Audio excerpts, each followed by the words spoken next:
Hello friends, இன்னைக்கு கொத்தமல்லி இலை சாதம் எப்படி செய்யறதுன்னு பார்க்கலாம் வாங்க.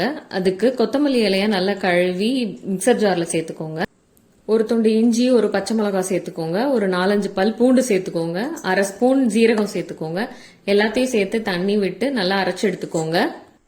இப்போ ஒரு பேன்ல ஆயில் சேர்த்துட்டு கொஞ்சம் கடுகு உளுந்தம் பருப்பு, 1 ஸ்பூன் கடலைப்பருப்பு, கொஞ்சமா கேஷ்யூ அண்ட் வேர்க்கடலை சேர்த்து ரோஸ்ட் பண்ணிக்கோங்க.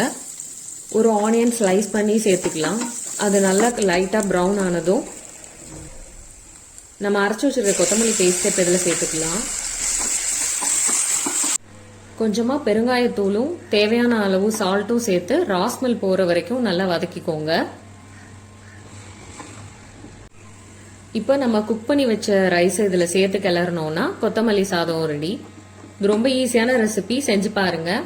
இந்த மாதிரி நிறைய ஈஸி ரெசிபிஸ்க்கு நம்ம சேனலை சப்ஸ்கிரைப் பண்ணிட்டு பாருங்க. தேங்க்ஸ் ஃபார் வாட்சிங்.